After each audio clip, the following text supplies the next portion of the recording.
আল্লাহ পাক আমাদেরকেও হেফাজত করুন, আমিন। এক কথায় বলতে চাই প্রিয় ভাইয়েরা, পরিবারের মধ্যে হারাম রিজিককে ঢুকতে দিয়েন না। হারাম রিজিক ঢুকলে পরে আপনার ইবাদত কবুল হবে না।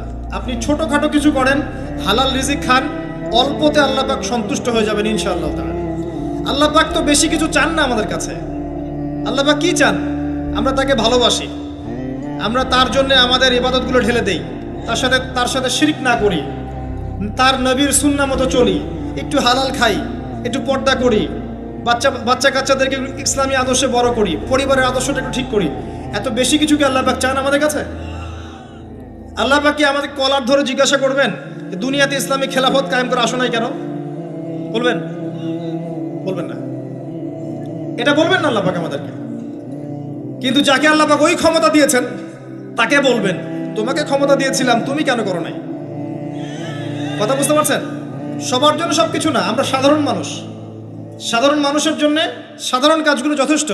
একটু পড়াশোনা করেন, আল্লাহ পাক তৌফিক দান করুন, একটু আমল করেন, একটু পর্দা করেন, একটু হালাল খান, তাওহীদে থাকেন, সুন্নতে থাকেন, নবীর মতো লাইফ কাটান, 5 ওয়াক্ত নামাজ পড়েন, সামর্থ্য হলে যাকাত দেন, রমজান মাসে রোজা রাখেন, সামর্থ্য হলে হজ করেন, ইনশাআল্লাহ আপনি জান্নাতি। একটা হাদিস আমি পড়েছি ফয়জুল কালাম বইয়ের মধ্যে, মাদ্রাসায় পড়ানো হয়, ক্লাসিক্যাল একটা বই, সবাই কিনতে পারেন। ফয়জুল কালাম অত্যন্ত চমৎকার হাদিসের একটা বই। এর মধ্যে একটা হাদিস আছে যেটা পড়ে শান্তি লাগে, মনে হয় যে না আশা আছে পরকালে বাঁচার। সেটা হচ্ছে নবী সাল্লাল্লাহু আলাইহি ওয়াসাল্লাম সাহাবীদেরকে বলছেন যে তোমরা সাহাবীরা এমন একটা যুগে বাস করছো যেই যুগে ইসলামের 10% কেউ যদি ছেড়ে দেয় সে ধ্বংস হয়ে যাবে। কথা বুঝতে পারছেন? সাহাবীদেরকে নবীজি বলছেন তোমরা এমন একটা যুগে বাস করছো যেই যুগে যদি ইসলামের 10% 1/10 কেউ ছেড়ে দেয় সে ধ্বংস হয়ে যাবে। কিন্তু তোমাদের পরে এমন একটা যুগ আসবে যেই যুগে মানুষরা যদি ইসলামের 10% ধরে রাখতে পারে সফল হয়ে যাবে। এটা সেই যুগ না? আপনার এই যুগে প্রতিটা সেক্টরেই ফিতনা। আপনার ধর্মে দেখবেন তাওহীদের মধ্যে শিরক, সুন্নতের মধ্যে বেদাত, আলেমদের মধ্যে বিভক্তি, কাদা ছোড়াছড়ি, গালাগালি, হিংসা বিদ্বেষ, পরশ্রী কাতরতা, কত কি দেখতে পাচ্ছেন। আপনি ধর্মের মধ্যে শিরক দেখছেন, বেদাত দেখছেন, অর্থনীতিতে হারাম দেখছেন, পরিবারের মধ্যে বস্তুবাদিতা দেখছেন, কি দেখছেন না? সমাজের মধ্যে জেনা দেখছেন, পর্নোগ্রাফি দেখছেন, ফ্রি মিক্সিং দেখছেন, ফ্যামিনিস্ট রেভলিউশন দেখছেন, নগ্নতা দেখছেন, কি দেখছেন না? অর্থনৈতিক জীবনে আপনি এগুলো দেখছেন, বৈশ্বিক জীবনে আপনি মারামারি, কাটাকাটি, রাহাজানি দেখছেন, হত্যা, রক্তপাত দেখছেন। কোন যুগে বসে আছেন আপনি? এই যুগে আপনি 10% আমল করেন, জান্নাতি হয়ে যাবেন ইনশাআল্লাহ। আল্লাহ পাক তৌফিক দান করুন, কবুল করুন। একটা বিষয় হচ্ছে আমল করা, একটা বিষয় হচ্ছে আকীদা পোষণ করা। আমি যদি আকীদা পোষণ করি যে ইসলামের মধ্যে, কোরআন এবং সুন্নাহর মধ্যে প্রতিটা বিষয়ের সমাধান আছে, এটা যদি আপনি বিশ্বাস করেন, এরপরে অল্প আমল করেন, কোনো সমস্যা নেই ইনশাআল্লাহ। কারণ আপনার আকীদা ঠিক আছে। আপনি আমল করতে পারেন নাই কিন্তু আকীদা ঠিক ছিল, আপনি মেনে নিয়েছেন লা ইলাহা ইল্লাল্লাহ, কোনো ইলাহ নেই আল্লাহ ছাড়া, মুহাম্মাদুর রাসূলুল্লাহ, কোরআন হুজ্জাতুল্লাহ, কোরআন আল্লাহর হুজ্জা, সুন্নাহ তরিকাতুন নবী, এটা আল্লাহর নবীর তরিকা। এগুলোর মধ্যে সব কিছুর সমাধান আছে, এটা আপনি মেনে নিয়েছেন মন থেকে। এবার আমল করতে গিয়ে আপনি পারছেন না, নামাজ পড়ছেন 5 ওয়াক্ত, হয়তো পরিবারটা ঠিক মতো করতে পারছেন না, চেষ্টা করছেন, হালালে থাকার চেষ্টা করছেন, কখন কখন হারাম ঢুকে যাচ্ছে, আপনি চেষ্টা চালিয়ে যাচ্ছেন ক্রমবর্ধমানভাবে, কিন্তু আপনি আকীদা রাখেন এটাই চূড়ান্ত, এটাই সঠিক, ইনশাআল্লাহ আল্লাহ পাক আপনার সব গুনাহ মাফ করে দিবেন। আরেকজন ব্যক্তি আকীদাই রাখে না, সে মনে করে ইসলাম ওই যুগে চলতে, ওই যুগে চলে না। সে মনে করে কোরআন এবং সুন্নাহ সবকিছু নাই, আমার মস্তিষ্ক প্রসূত বুদ্ধি সবকিছু। কেউ মনে করে সায়েন্সই সবকিছু, কেউ মনে করে মানব রচিত বিধানই সবকিছু। কেউ যদি এগুলোকে চূড়ান্ত মনে করে তখন আমল আর কাজে আসবে না। এই বাতিল আকীদা নিয়ে বেশি বেশি আমল করেও লাভ নাই। আকীদা আগে স্পষ্ট করতে হয়, পরিষ্কার করতে হয়। আল্লাহ পাক আমাদেরকে পরিচ্ছন্ন আকীদা দান করুন, আমিন। রিজিকের ব্যাপারে প্রিয় ভাইরা সচেতন হয়ে যান। এরপরে চলে আসেন একটা মৌলিক জায়গায় আসবো, ফ্যামিলি। এখানে মা বোনরা আছেন, এখানে অনেক যুব সমাজের তরুণ তরুণীরা আছে, আমাদের পিতৃমহ অনেক আমাদের পিতামহরা আছেন। এটা একটা ভালো সুযোগ এই পরিবার সম্পর্কে দুটো মৌলিক কথা বলার জন্য। আমি অনেক দিন থেকে চাচ্ছিলাম এমন একটা পরিবেশ। লিসেন ভাই, আল্লাহ পাক একটা আয়াতে বলেছেন, সূরা তাহরিম আয়াত নাম্বার 6, ইয়া আইয়ুহাল্লাযীনা আমানু, হে মুমিনগণ, কু আনফুসাকুম নিজে জাহান্নামের আগুন থেকে বাঁচো। ওয়া আহলিকুম নারা, তোমার পরিবার বর্গকে বাঁচাও। আলাইহা মালাইকাতুন গিলাজুন শিদাদ, যেই জাহান্নামে কঠোর মনের ফেরেশতা আছেন। লা ইয়াসুনাল্লাহা মা আমারহুম ওয়া ইয়াফআলুনা মা ইউমারুন, আল্লাহ পাক তাদেরকে যে আদেশ করেন সে আদেশ পালনে তারা বিন্দুমাত্র ভূক্ষেপ করে না, মানে বিন্দুমাত্র গাফেলতি করে না। আল্লাহ পাক ভয় দেখাচ্ছেন জাহান্নামে এমন ফেরেশতা আছেন আল্লাহ যা আদেশ করবেন তাই করবে। এই জাহান্নাম থেকে নিজে বাঁচো, পরিবার বর্গকে বাঁচাও। নিজে বাঁচবো কিভাবে আমি বলে দিয়েছি কিভাবে। আপনি জ্ঞান অর্জন করবেন, আমল করবেন, হালাল খাবেন, তাওহীদে থাকবেন, সুন্নতে থাকবেন, ইনশাল্লাহ বেঁচে যাবেন।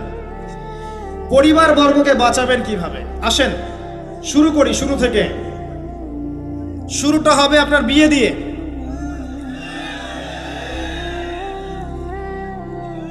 এত এক্সাইটেড হওয়ার কিছু নাই, কারণ এটা এমন একটা বিষয় যেটা করেন নাই বলে এক্সাইটমেন্ট বাড়ছে, করার পরে পস্তাতেও পারেন।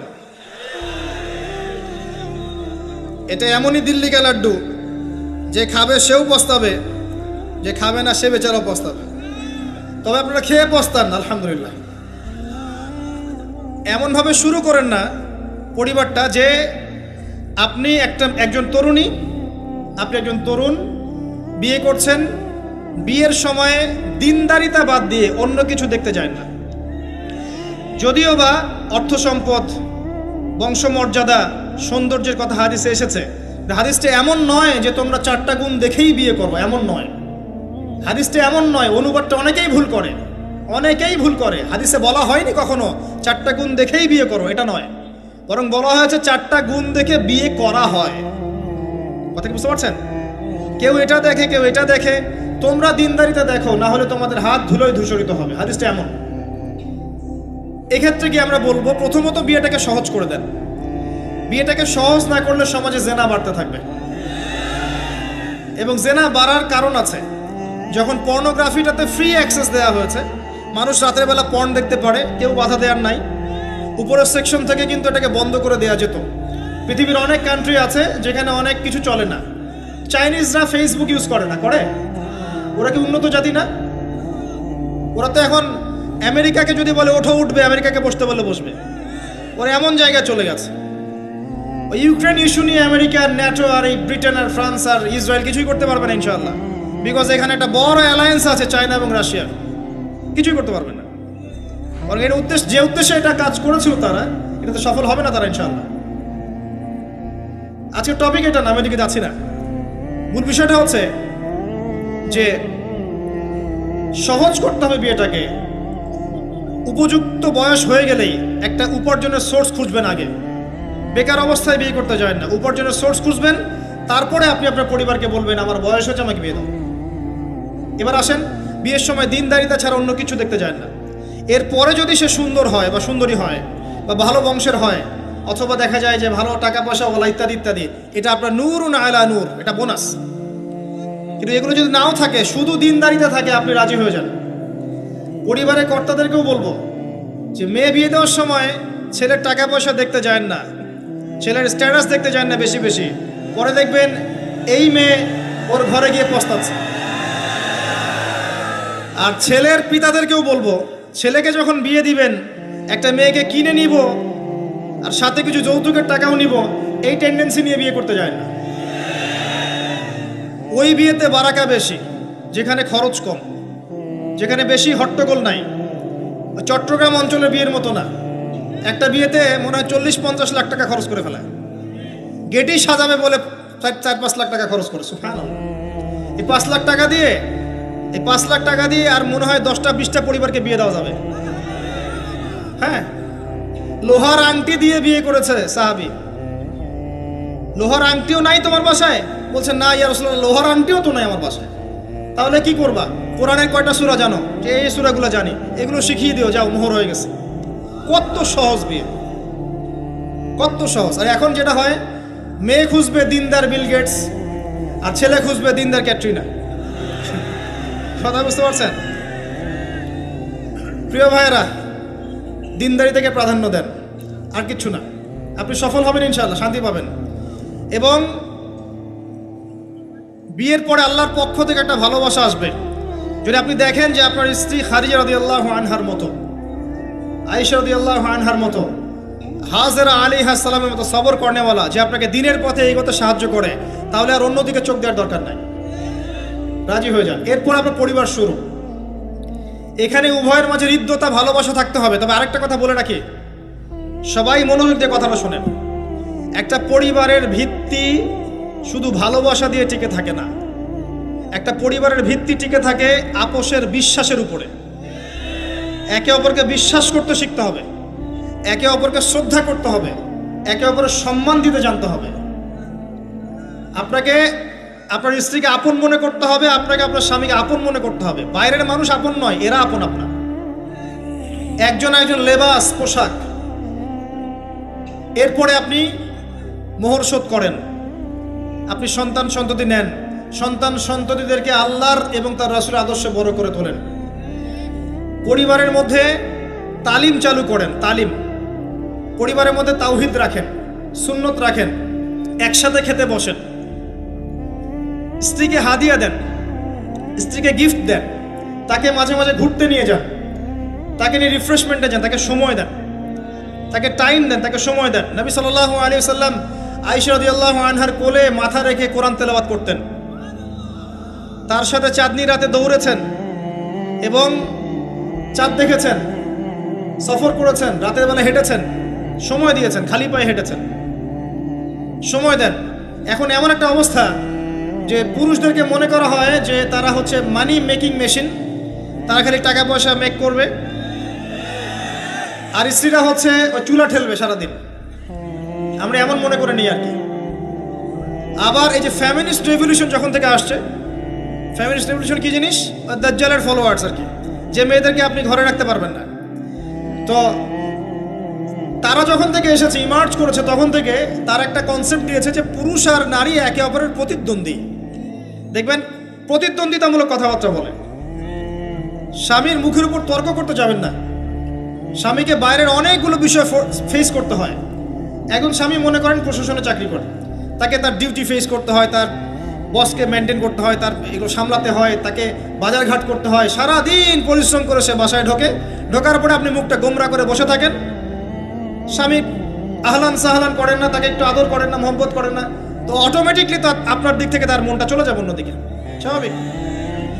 আপনি আপনার স্বামীর জন্য সাজেন না, বাইরের মানুষের জন্য সেজে গুজে আপনি মার্কেটে যান। প্রবলেম সেগুলা। এরা মনে করে স্বামী স্ত্রী একে অপরের প্রতিদ্বন্দ্বী, অথচ এরা একে অপরের পরিপূরক, একে অপরের পরিপূরক। উভয় হৃদ্যতা ভালোবাসায় পরিবার গড়ে ওঠে। যে পরিবারের মধ্যে হৃদ্যতা ভালোবাসা আছে, ওই পরিবারের বাচ্চা কাচ্চারা দেখবেন বড় আলেম হবে, বড় নেতা হবে, বড় কিছু হবে ইনশাআল্লাহ। যেখানে এগুলো নাই, ওই সন্তানরা বড় হয় হতাশার মধ্যে, কাজের বুয়ার কাছে, ডে কেয়ার সেন্টারে। এরা তো বড় হয়ে জঙ্গি হবে, সন্ত্রাসী হবে, স্বাভাবিক। ভালো প্যারেন্টিং দিতে পারে নাই। এরকম না বিষয়টা। সময় দিতে হবে, একে অপরের দায়িত্ব বুঝতে হবে, আপোষের মধ্যে বিশ্বাস থাকতে হবে, ভালোবাসা থাকতে হবে এবং সবরের মানসিকতা থাকতে হবে। মেয়েদের ব্যাপারে বলাই হয়েছে তারা বাঁকাহার, অতএব চাপ দিতে যায় না, ভেঙে যাবে। চাপ দিতে যায় না, ভেঙে যাবে। ওই অবস্থায় ছেড়ে দিলে ওই অবস্থায় থেকে যাবে। একটা কথা আমি বলি, আমি শিখেছি আমার লাইফ থেকে, আল্লাহ পাকের প্রতিটা সৃষ্টি এক একটা রূপক মেসেজ দিচ্ছে। জানেন, রাবার গাছ দেখেছেন? রাবার গাছ, যে গাছ থেকে রাবার হয়, গাছটাকে দেখবেন পরিচ্ছন্ন, গাছটা পরিষ্কার। যে নিজে পরিষ্কার করে সে নিজেও পরিচ্ছন্ন। জমিনের মধ্যে দেখবেন মৃত জমিন, বৃষ্টি পড়লো, সজীব হয়ে উঠলো, সবুজ ধান ক্ষেত। এই সবুজ ধান ক্ষেতটা আপনার যৌবন, আস্তে আস্তে ফসল হবে। এই ফসল হওয়ার টাইমটা হচ্ছে আপনার পৌরত্ব। এরপরে ফসলটা কেটে ফেলা হবে। এই ফসলটা আপনার ভালো কাজ, আমল সালেহ, এটাকে রেখে দেওয়া হবে। বাকিটাকে হলুদ বর্ণের যে খড়কুটা, এটাকে জ্বালিয়ে দেওয়া হবে।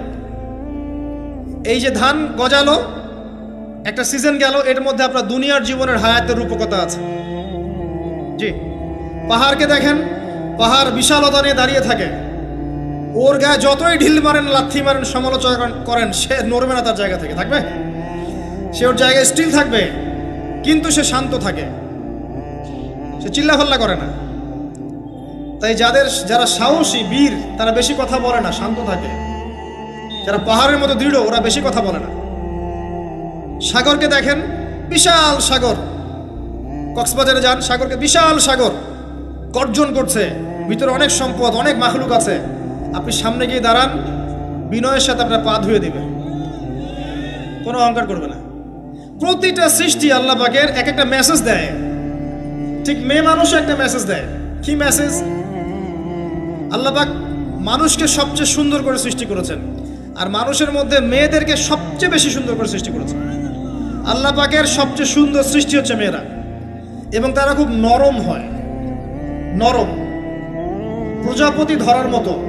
প্রজাপতিকে ধাপ করে ধরতে পারবেন না আপনি, শক্ত করে ধরতে গেলে প্রজাপতি নষ্ট হয়ে যাবে, মরে যাবে। প্রজাপতিকে কোমলভাবে ধরতে হবে। ঠিক মেয়েদের সামনেও আপনার কোমল থাকতে হবে।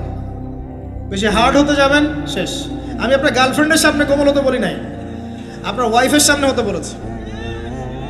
কোমল থাকলে আপনি জিতে যাবেন। দেখবেন দুনিয়ার চিল্লা ফাল্লা করছে আপনার বাসায়, আপনি চুপচাপ আছেন, পাহাড়ের মতো কোমল আছেন। 5 মিনিট পর দেখবেন নিজেই ঠান্ডা হয়ে এসে বলছে, আচ্ছা সরি, ভুল হয়ে গেছে। আর যদি আপনি চিল্লা ফাল্লার কাউন্টার দিতে যান, তাহলে দেখবেন সুটকেস গোছানো শেষ, বাবার বাড়ি চলে গেছে। ডিল করা খুব ডিফিকাল্ট। এখানে আপনাকে খুবই সবরের পরিচয় দিতে হবে। আল্লাহ পাক বোঝার তৌফিক দান করুন। আর আমরা মা বোনদেরকে রিকোয়েস্ট করব, 4টা মূলনীতি মেনে কাপড় চোপড় পরবেন। আপনার কাপড়টা এমন হবে না যে কাপড়টা পরলেও অঙ্গ প্রত্যঙ্গ দেখা যায়, বোঝা যায়, এমন হবে না। কাপড়টা এমন হবে না এত টাইট ফিটিং যে আপনার অঙ্গের উঁচু নিচু অবয়ব বোঝা যায়, এমন হবে না। কাপড়টা এমন হবে না যেটা অমুসলিমদের পোশাক, আর কাপড়টা এমন হবে না যেটা পুরুষদের পোশাক। এই মূলনীতিগুলো মেনটেন করে কাপড় পরবেন ইনশাআল্লাহ। এছাড়াও মেয়েদের কথায় পর্দা আছে, চলনে পর্দা আছে, ওঠা বসায় পর্দা আছে। নামাজ পড়ার সময় তাদেরকে কিছুটা শালীনভাবে নামাজ পড়তে হয়। তাদের চোখের দৃষ্টির মধ্যে পর্দা আছে। এগুলো কে শিখাবে এখনকার মেয়েদেরকে? সবসময় বিজি দেখবেন, নতুন কোন সিরিয়াল আসছে, নতুন কোন ফ্যাশন আসছে, নতুন কোন পার্লারে কি আসছে, কোন কাটিং আসছে, কোন নায়িকা আসলো। ওই যে বাংলাদেশে কোন এক নায়িকা আসছে, তাই নিয়ে মিডিয়াতে এমন তোলপাড়, মনে কি নাকি একটা অবস্থা। আল্লাহর কাছে তোমার কি মূল্য আছে? হে আল্লাহর কাছে তোমাদের কি মূল্য আছে? তোমরা কি 5 ওয়াক্ত নামাজ পড়ো? তোমরা কি পর্দা করো? তোমাদের মধ্যে হায়াবোধ কিছু আছে? তোমরা মানুষকে ভালো কিছু শেখাও, সমাজকে ভালো কিছু দাও, শালীন কিছু দাও। আল্লাহর কাছে তোমাদের কি মূল্য আছে? নবী সাল্লাল্লাহু আলাইহি ওয়াসাল্লাম তো জাহান্নাম দেখে সেই কথাটাই বলেছেন, আমি জাহান্নাম দেখে আসলাম, সেখানে বেশিরভাগ অধিবাসী হচ্ছে মেয়ে, নারী। কি কারণ? তারা এমন কাপড় চোপড় পরে বাইরে ঘুরতো, যেই কাপড় পরেও তারা নগ্ন থাকতো। আমি কি ব্যাখ্যা করতে হবে? আপনি দেখতে পারেন না? এবং তারা স্বামীর সাথে কুফরি করত। সারা জীবন স্বামী যদি তাদের ভরণ পোষণ দেয়, ভালোবাসে, মহব্বত করে, তাদের জন্য জীবনটা ক্ষয় করে ফেলে, এক পর্যায়ে গিয়ে বলবে, সারাটা জীবন তোমার কাছে কিছুই পাইলাম না। বাস্তব। এগুলোর কারণে মেয়েরা বেশি বেশি জাহান্নামে যাবে। এবং তারা মানুষ মারা গেলে মাতম করে, বুক পিঠ চাপড়ায়, এই কারণে যাবে। এবং তর্ক লাগলে অভিশাপ দেয় বেশি, এই কারণে যাবে। আল্লাহ পাক আমাদের মা বোনদেরকে হেফাজত করুন। তবে একটা হাদিস আছে সুসংবাদের। নবী সাল্লাল্লাহু আলাইহি ওয়াসাল্লাম বলেছেন, একজন নারী যদি 4টা কাজ করতে পারেন, জান্নাতের যে কোনো দরজা দিয়ে ইচ্ছা প্রবেশ করতে পারবেন। 1 নাম্বার 5 ওয়াক্ত নামাজ, 2 নাম্বার রমজান মাসে সওম, 3 নাম্বার আপনার লজ্জাস্থানের হেফাজত অর্থাৎ খাস পর্দা, এবং 4 নাম্বার আপনার স্বামীর আনুগত্য। ফ্যামিনিস্ট আকীদার মেয়ে হলে আনুগত্যকে দাসত্ব মনে করে, স্বামীর আনুগত্যকে তারা দাসত্ব মনে করে। স্বামী কে? স্বামীর সম্মান বোঝেন আপনি? স্বামী কে? যার ব্যাপারে নবী সাল্লাল্লাহু আলাইহি ওয়াসাল্লাম বলেছেন, আমি যদি আল্লাহ ছাড়া অন্য কাউকে সেজদা করতে বলতাম, তাহলে মেয়েদেরকে বলতাম তারা যেন স্বামীদেরকে সেজদা করে। আপনাকে আমি কিভাবে বুঝাবো স্বামী কে, স্বামীর মর্যাদা কোথায়? এগুলো কি ইসলাম মেয়েদেরকে ডমিনেট করছে এগুলো দিয়ে? কেন? এই স্বামী আপনার জন্য সারাটা জীবন ক্ষয় করে ফেলে। একটা চোর পর্যন্ত, একটা চোর, একটা করাপ্টেড মানুষ, দুর্নীতিগ্রস্ত মানুষ, সে চুরি করে, দুর্নীতি করে এনে বাচ্চাকে খাওয়ায়। একটা ধর্ষক পর্যন্ত ওর মেয়েকে আদর করে। পুরুষ মানুষ কি জিনিস কেমন করে বুঝবেন? সারাটা জীবন ক্ষয় করে ফেলায়। যদি আপনি তার আনুগত্য করেন, তার সামনে সুন্দর মতো থাকেন, তার কথার সাথে তর্ক না করেন, ভালোবাসা দিয়ে থাকেন, আপনার জন্য সে জীবন দিতে প্রস্তুত থাকবে। এরকম পুরুষ মানুষ। আপনাদেরকে কেউ চোখ তুলে তাকালে ওর চোখ তুলে ফেলাবে, এরকম পুরুষ মানুষ। আর এখন তো পরিস্থিতি ডিফারেন্ট। বাসায় পুরুষ বাইরের ছেলের সাথে ফোনে প্রেম হয়ে গেছে, পালায় চলে গেছে, বিয়ে করে ফেলছে। দেখবেন বাসায় স্ত্রী আছে, বাইরের মেয়ের সাথে প্রেম করে বিয়ে করা শেষ। বিয়ে করলে সমস্যা নাই, ব্যভিচার করে ফেলছে।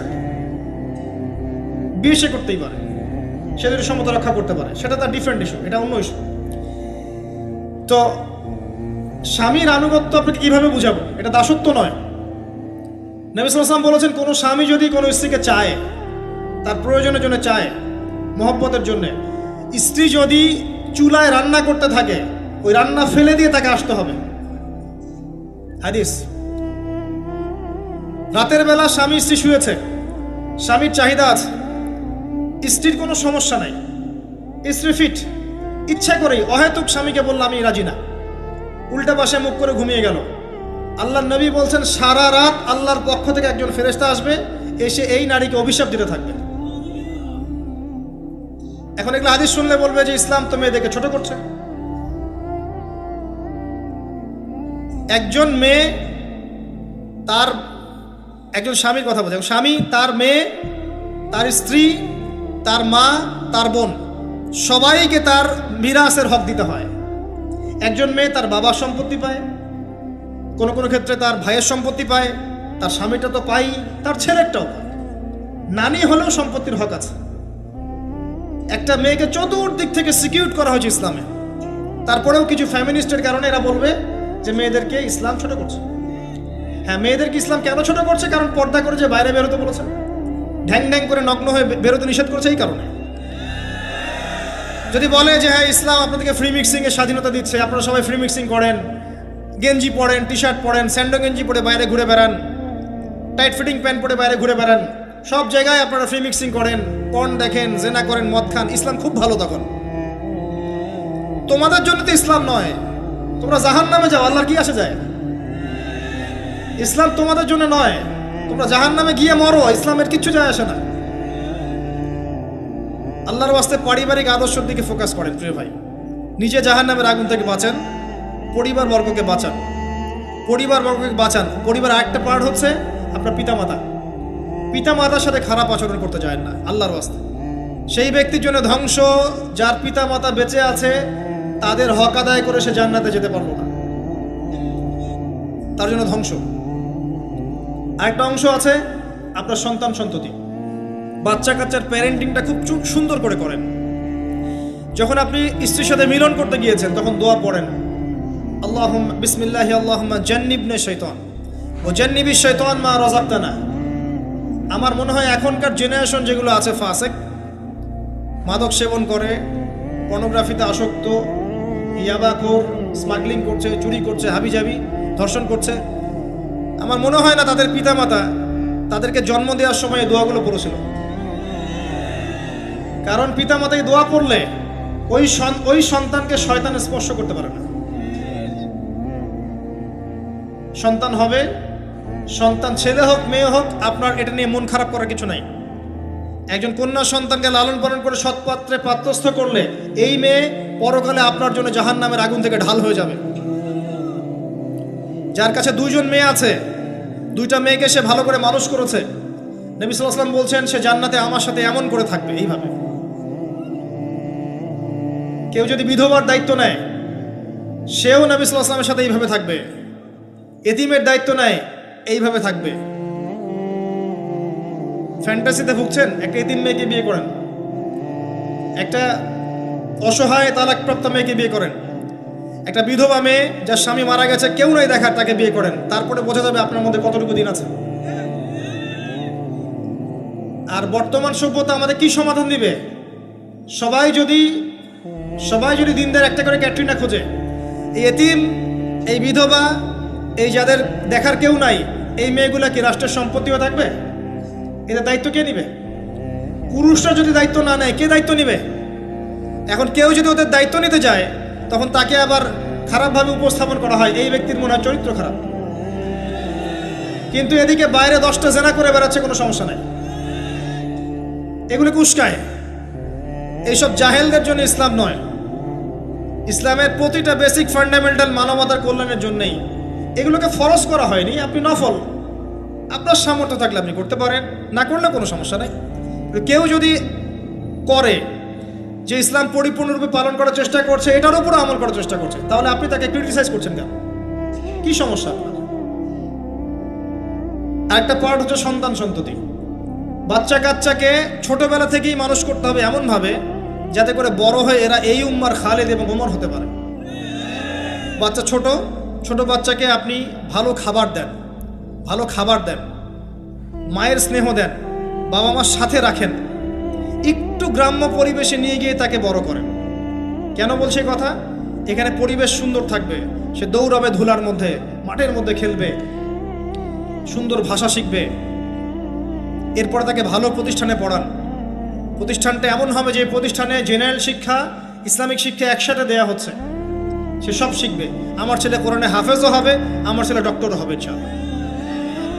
এভাবে করে তোলেন।